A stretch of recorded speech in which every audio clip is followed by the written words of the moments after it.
چھٹی جماعت کے نصاب میں شامل اپنی زبان کا دوسرا سبق لے کر آپ کی خدمت میں حاضر ہوں۔ آج کے سبق کا عنوان ہے ایک خط۔ یہ خط جو تھا پنڈت جواہر لال نہرو کا خط تھا، جنہوں نے اپنی بیٹی اندرا کے نام وہ خط لکھا۔ چلیے شروع کرتے ہیں۔ نینی سینٹرل جیل الہ آباد 26 اکتوبر 1930 عیسوی، یعنی یہ خط جو انہوں نے لکھا تھا وہ نینی سینٹرل جیل سے لکھا تھا اور تاریخ تھی 26 اکتوبر 1930 عیسوی۔ پیاری بیٹی، تمہیں اپنی سالگرہ کے موقع پر تحفے اور نیک خواہشات ملتی ہی رہی ہیں۔ نیک خواہشات کی تو اب بھی کوئی کمی نہیں، لیکن میں نینی جیل سے تمہارے لیے کیا تحفہ بھیج سکتا ہوں؟ نیک خواہشات کا تعلق تو دل سے ہے، جیسے کوئی پری تمہیں یہ سب کچھ دے رہی ہو۔ وہ چیزیں ہیں جنہیں جیل کی اونچی دیواریں بھی نہیں روک سکتی۔ یہ وہ چیزیں ہیں جنہیں جیل کی اونچی دیواریں بھی نہیں روک سکتی۔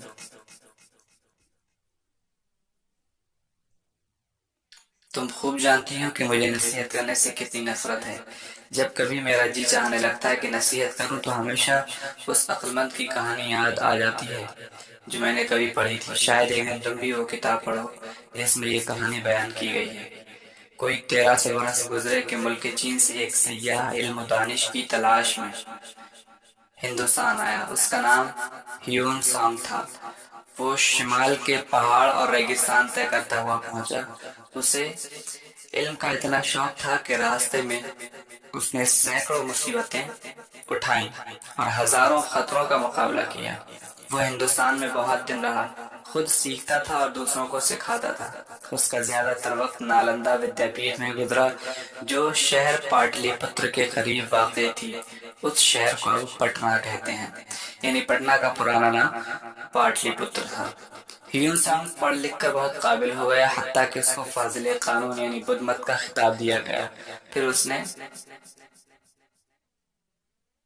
سارے ہندوستان کا سفر کیا، اس عظیم الشان ملک کے باشندوں کو دیکھا بھالا اور ان کے بارے میں پوری معلومات حاصل کی۔ اس کے بعد اس نے اپنا سفر نامہ لکھا۔ اس کتاب میں وہ کہانی بھی شامل ہے جو اس وقت مجھے یاد آئی۔ یہ ایک شخص کا قصہ ہے جو جنوبی ہند سے شہر کرنا سونا میں آیا۔ یہ شہر صوبہ بہار بھاگلپور کے آس پاس کہیں تھا۔ ہیون سانگ نے سفر نامے میں لکھا ہے کہ ایک شخص اپنے پیٹ کے چاروں طرف تانبے کی تختیاں باندھے رہتا تھا، سر پر ایک جلتی ہوئی مشل رکھتا تھا، ہاتھ میں ڈنڈا لیے ہوئے اکڑا اکڑا کر چلتا تھا اور اس عجیب و غریب انداز میں بڑی شان سے ادھر ادھر گھومتا پھرتا تھا۔ جب کوئی اس سے پوچھتا کہ آخر آپ نے یہ کیا صورت بنا رکھی ہے تو وہ جواب دیتا کہ میرے اندر بے حساب علم بھرا ہوا ہے، مجھے اندیشہ ہے کہ کہیں میرا پیٹ نہ پھٹ جائے، اس لیے میں نے اپنے پیٹ پر تانبے کی تختیاں باندھ رکھی ہیں، اور چونکہ تم سب لوگ جہالت کے اندھیرے میں رہتے ہو مجھے تم پر ترس آتا ہے، اس لیے میں ہر وقت اپنے سر پر مشل لیے پھرتا ہوں۔ ہاں تو مجھے ایسا کوئی خطرہ نہیں ہے کہ بہت زیادہ علم و حکمت سے پھٹ جاؤں، اس لیے مجھے اپنے پیٹ پر تانبے کی تختیاں باندھنے کی ضرورت نہیں ہے، اور یہ بھی جانتا ہوں کہ میری عقل میرے پیٹ میں نہیں بلکہ جہاں کہیں بھی ہو اس میں اتنی گنجائش ہے کہ بہت کچھ اور سما سکے، اور جب میری عقل محدود ہے تو میں کیسے ایک عقل مند آدمی بن کر دوسروں کو مشورہ دوں؟ اسی لیے جاننے کی کوشش کرتا ہوں کہ کیا صحیح اور کیا غلط، کیا کرنا چاہیے اور کیا نہ کرنا چاہیے، اور اس بحث مباحثے سے کبھی کبھی کوئی سچائی نکل آتی ہے۔ اس لیے میں نصیحت نہیں کروں گا، پھر کیا کروں؟ خط باتوں کی جگہ نہیں لے سکتا کیونکہ یہ ایک طرفہ ہوتا ہے، اس لیے میں اگر کوئی بات کہوں اور وہ تم کو نصیحت لگے تو اسے کڑوی گوئی سمجھ کر مت نکلو، بس یہ سمجھو کہ میں تم کو مشورہ دے رہا ہوں اور گویا ہم تم آمنے سامنے بیٹھے باتیں کر رہے ہیں۔ میں نے تم کو لمبا سا خط لکھ ڈالا، ابھی بہت سی باتیں باقی ہیں، اتنی باتیں اس خط میں کیسے آ سکتی ہیں؟ تم بڑی خوش قسمت ہو، اپنے ملک کی آزادی کی جدوجہد کو دیکھ رہی ہو، تم اس لحاظ سے بھی خوش قسمت ہو کہ ایک بہادر عورت تمہاری ماں ہے۔ اگر تم کو کبھی کسی بات میں شبہ ہو اور یا تم کسی پریشانی میں ہو تو تم کو ماں سے بہتر ساتھی نہیں مل سکتا۔ خدا حافظ بیٹی، میری دعا ہے کہ تم ایک دن بہادر سپاہی بنو اور ہندوستان کی خدمت کرو، محبت اور نیک خواہشات کے ساتھ۔ جواہر لال نہرو۔ اب یہ انہوں نے اپنی بیٹی کو خط لکھا تھا جس میں انہوں نے ایک کہانی بتائی اور پھر آخر میں جا کر انہوں نے کچھ مشورہ دیا، نصیحت کی۔ اب ہم مشق حل کرتے ہیں، اس مشق میں ہم الفاظ معنی دیکھیں گے۔ اور دیکھیں یہ نینی جیل جو ہے یہ الہ آباد کی ایک جیل ہے۔ سیاح، جگہ جگہ سیر کرنے والا، ملکوں گھومنے والا شخص سیاح، جسے ہم انگلش میں ٹورسٹ کہتے ہیں۔ علم، واقفیت اور معلومات، دانش کا معنی ہوگا عقل اور سمجھ۔ نالندہ ودیا پیٹھ پرانے زمانے کی ایک یونیورسٹی جو پاٹلی پتر یعنی پٹنہ کے قریب تھی۔ پاٹلی پتر موجودہ نام پٹنہ ہے۔ فاضل قانون کو جاننے والا، ماہر قانون، بدھ مت یعنی بدھ مذہب۔ اس کے بعد ہم دوسرے الفاظ معنی دیکھ لیں۔ عظیم الشان کا معنی ہے بڑی شان والا، اعلیٰ۔ سفر نامہ وہ تحریر جس میں سفر کے حالات بیان کیے گئے ہوں۔ شبہ، شک کے معنی میں ہے۔ اندیشہ، خطرہ اور ڈر کے معنی میں ہے۔ جہالت، نہ جاننا، علم کا نہ ہونا، ناواقفیت۔ ترس، اس کا معنی رحم ہے۔ مشعل، وہ ڈنڈا جس کے ایک سرے پر کپڑا لپیٹ کر جلایا جاتا ہے اور اس سے روشنی کی جاتی ہے۔ چراغ۔ علم و حکمت، عقل مندی، دانش مندی۔ گنجائش، اس کا معنی ہے سمائی اور جگہ۔ محدود کا معنی ہے حد کے اندر تنگ۔ بحث و مباحثہ، اس کا معنی ہے بحث و تکرار۔ جد و جہد، اس کا معنی ہے سخت کوشش۔ اب سوچئے اور بتائیے کہ پنڈت جواہر لال نہرو کون تھے؟ ہمارے دیش کے پردھان منتری رہے ہیں پنڈت جواہر لال نہرو، اور ایک ذمہ دار ناگرک تھے ہندوستان کے۔ پنڈت نہرو نے یہ خط کس کے نام اور کہاں سے لکھا؟ انہوں نے اپنی بیٹی کے نام یہ خط لکھا تھا۔ کہاں سے؟ نینی جیل سے لکھا تھا۔ جواہر لال نہرو نے نصیحت کرنے کا کیا طریقہ اختیار کیا؟ انہوں نے وہ طریقہ اختیار کیا جس سے سامنے والے کو نصیحت بھی ہو جائے اور اسے کسی طرح کی الجھن بھی محسوس نہ ہو نصیحت سے۔ چینی سیاح کا کیا نام تھا؟ اس کا نام ہیون سانگ تھا۔ چینی سیاح ہندوستان کیوں آیا تھا؟ وہ علم و دانش کی حکمت میں گھومتا پھر رہا تھا اور اسی مقصد سے وہ ہندوستان آیا۔ چینی سیاح کو علم حاصل کرنے کے لیے کن حالات سے گزرنا پڑا؟ اس کا جواب ہے وہ شمال کے پہاڑ اور ریگستان طے کرتا ہوا یہاں پہنچا۔ اسے علم کا اتنا شوق تھا کہ راستے میں اس نے سینکڑوں مصیبتیں اٹھائیں اور ہزاروں خطروں کا مقابلہ کیا۔ یہ اس سوال کا جواب ہے کہ اسے کون سی پریشانی۔ 7واں سوال ہے ہندوستان میں چینی سیاح کا زیادہ تر وقت کہاں گزرا؟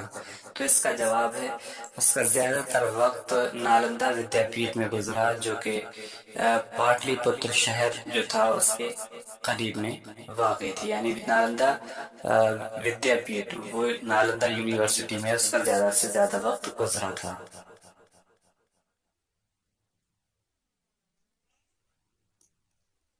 سوال نمبر 8 میں دیکھیں، اس میں دیا ہوا ہے کہ ہیون سانگ نے اپنے سفر نامے میں ایک شخص کو عجیب و غریب کیوں کہا ہے؟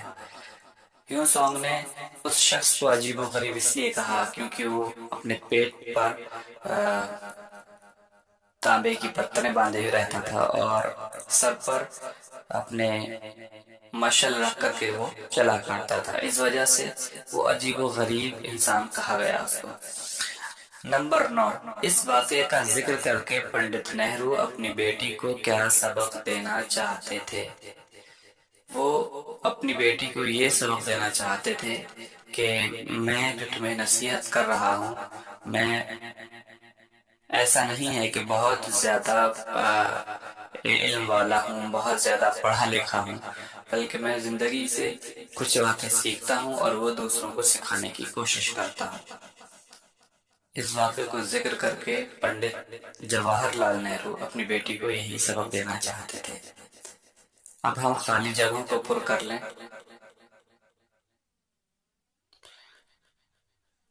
نمبر 1 میں یہ دیا ہوا کا تعلق تو دل سے ہے، یعنی نصیحت کا تعلق تو دل سے ہے۔ چین کا ایک سیاح علم و دانش کی تلاش میں ہندوستان آیا۔ ہیون سانگ پڑھ لکھ کر بہت قابل ہو گیا، اس کو فاضل قانون کا خطاب دیا گیا۔ اس کے بعد اس نے اپنا سفر نامہ لکھا۔ یہ شخص اپنے پیٹ کے چاروں طرف پترے باندھے رہتا تھا۔ میں ہر وقت اپنے سر پر شمع لیے پھرتا ہوں، اپنے ملک کی آزادی کی جنگ کو دیکھ رہی ہو یا جدوجہد کو دیکھ رہی ہو۔